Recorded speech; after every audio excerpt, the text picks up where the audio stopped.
Et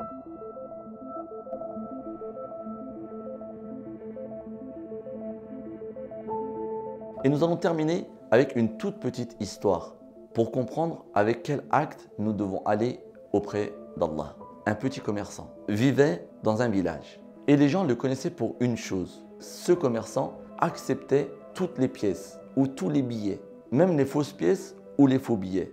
De ce fait, tout le monde allait le voir, surtout ceux qui se croyaient malins, ceux qui avaient des faux billets ou des fausses pièces. Ils allaient le voir justement pour acheter des choses, donner ces faux billets et prendre en contrepartie ceux qui avaient besoin du commerce. Bien sûr, le commerçant était conscient de tout cela. Sa femme aussi était consciente de cela. Un jour, elle lui dit « Mais pourquoi fais-tu cela? Pourquoi acceptes-tu ces faux billets, ces fausses pièces? Et en contrepartie, tu donnes de ton business. » Le commerçant dit « Je sais que c'est des fausses pièces, je sais que c'est des faux billets. Mais en faisant cela, je rassemble tous les faux billets et toutes les fausses pièces du marché. Cela évite que d'autres commerçants se fassent tromper. Et de deux, je réponds à un besoin des personnes, car ces gens sont dans le besoin réellement.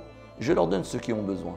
Et Dieu me donne encore, donc je n'ai pas besoin réellement de leur argent. » Sa femme lui dit « Oui, mais si tu continues comme cela, tu vas couler, tu vas faire faillite, on va tout perdre. » L'homme dit « Ne t'inquiète pas madame, je sais ce que je fais. » Un jour, l'homme tomba malade. Il était au point de mourir. Il appela sa fille. Il dit « Ma fille, apporte la caisse que j'ai rangée dans ma chambre. » Et sa fille apporta la caisse. Il avait mis de côté tous ses faux billets, toutes ses fausses pièces. Il commença à invoquer Allah. Il dit « Ya Allah, jusqu'aujourd'hui, toutes les personnes qui sont venues à ma porte, toutes les personnes qui sont venues à mon commerce, avec ces faux billets, je leur ai toujours répondu par le bien. J'ai toujours satisfait leurs demandes. J'ai toujours essayé d'être à la hauteur de ce qu'ils me demandaient. Je savais qu'ils venaient avec des faux billets, mais je savais qu'ils étaient dans le besoin. Et j'ai toujours fait de mon mieux. Ya Allah, aujourd'hui, je viens à toi avec des faux actes. Je sais que tout ce que j'ai fait jusqu'aujourd'hui ne va peut-être pas être accepté. J'ai confiance à aucune de mes actions. J'ai confiance à rien de tout ce que j'ai fait jusqu'aujourd'hui pour toi. J'ai juste confiance à ta miséricorde. Ya Allah, je n'ai rien refusé à personne qui est venu à ma porte. Aujourd'hui, ne me refuse pas ta miséricorde.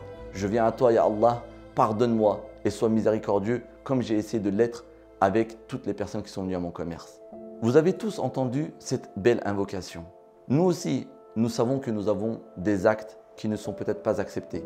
Et nous avons aucunement confiance à ce que nous faisons, à aucune des actions que nous avons commises pour Allah. Peut-être qu'aucune d'entre elles va être acceptée, mais nous essayons de faire de notre mieux. Et ce que nous conseillons avec le conseil de l'imam Shibli, c'est de déjà rester un maximum, le plus loin possible, des actes ostentatoires. Des actes qui sont faits pour se montrer à d'autres, pour frimer, pour essayer de faire comme si c'était nous les meilleurs, comme si c'était nous qui avons refait le monde, qu'Allah nous pardonne. Donc nous invitons tout le monde à essayer de faire au mieux dans les actions, d'essayer de les faire pour Dieu et d'essayer d'avoir cette compréhension et ce vécu du deuxième commerçant que nous avons donné en exemple.